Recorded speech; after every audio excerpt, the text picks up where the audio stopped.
Sepanjang hidup, kita seolah tak berhenti berusaha menaklukkan cinta. Cinta harus satu, cinta tak boleh dua, cinta maksimal 4, dan seterusnya.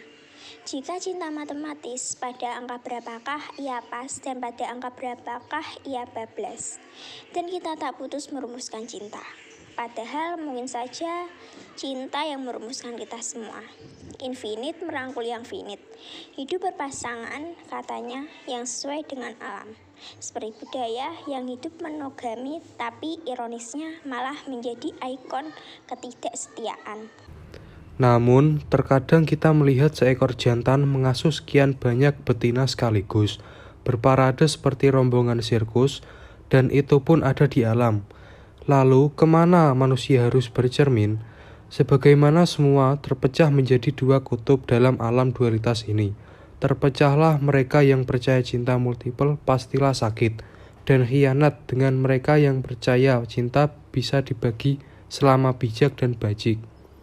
Yang satu bicara hukum publik dan nurani, yang satu bicara hukum agama dan kisah hidup orang besar, yang satu mengusung komisi anti itu ini, yang satu menghadiahi piala poligami. Merupakan tantangan setiap kita untuk meniti tali keseimbangan antara intuisi individu dan konsensus sosial. Sukar bagi kita untuk menentukan dasar neraca yang mensponsori segala pertimbangan kita. Apakah ini urusan salah dan benar, atau sebetulnya cocok dan tak cocok? Jika urusan yang pertama, selamanya kita terjebak dalam debat kusir karena setiap orang akan merasa yang paling benar. Jika urusan yang kedua, masalah akan lebih cepat selesai. Kecocokan saya bukan berarti kecocokan Anda, dan sebaliknya. Namun, seperti yang kita amati dan alami, lebih sering kita memilih yang pertama agar berputar dalam debat yang tak kunjung selesai. Semalam, saya menerima SMS massal yang mengatasnamakan ibu-ibu seluruh Indonesia yang mengungkapkan kekecewaannya pada seorang tokoh yang berpoligami. Pada malam yang sama, sahabat saya menelepon dan kami mengobrolkan konsep poliamori atau hubungan cinta lebih dari satu. Alhasil, saya terbawa untuk merenungi beberapa hal sekaligus. Pertama, orang yang kita kenal sebatas persona, memang hanya kita miliki personanya saja. Persona adalah lapisan informasi paling rapuh, pengenalan paling dangkal, dan oleh karena itu paling cepat musnah. Orang yang tidak kita kenal paling gampang untuk dijustifikasi ketimbang orang yang kita kenal dekat. Kedua, apakah monogami poligami dan monoamori poliamori ini adalah sekat-sekat tegas yang menentangkan nurani versus ego dan setia versus buaya? Mungkinkah dikotomi itu sesungguhnya proses cair yang senantiasa berubah sesuai tahapan yang dijalani seseorang? Ketimbang karakteristik baku yang harus dipilih atau distigmakan sekali seumur hidup. Sungguh tidak mudah menjadi seseorang yang personanya diklaim sebagai milik umat banyak. Persona seperti secapik tisu yang dengan mudah dienyahkan diganti dengan tisu baru lainnya yang dianggap lebih bagus dan benar.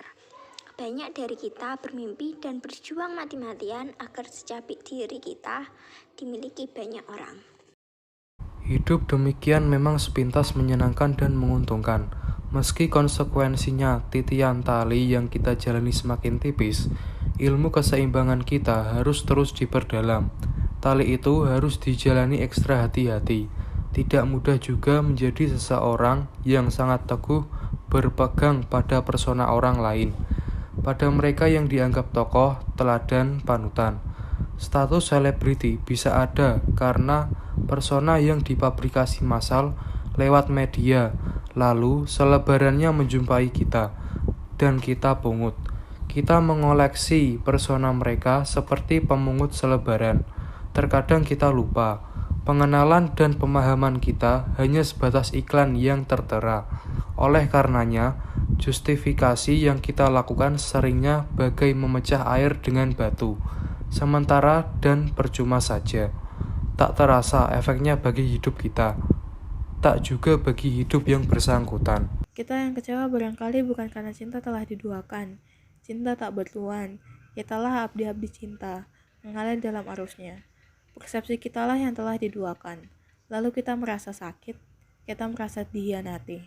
Namun tengoklah apa yang sungguh-sungguh kita pegang selama ini. Perlukah kita ikut berteriak jika yang kita punya hanyalah selebarannya saja, bukan barangnya? Barangkali ini momen tepat untuk mengevaluasi aneka selebaran yang telah kita kumpulkan dan kita percayai mati-matian. Betapa seringnya kita hanyut dalam kecewa, padahal persepsi kitalah yang dikecewakan.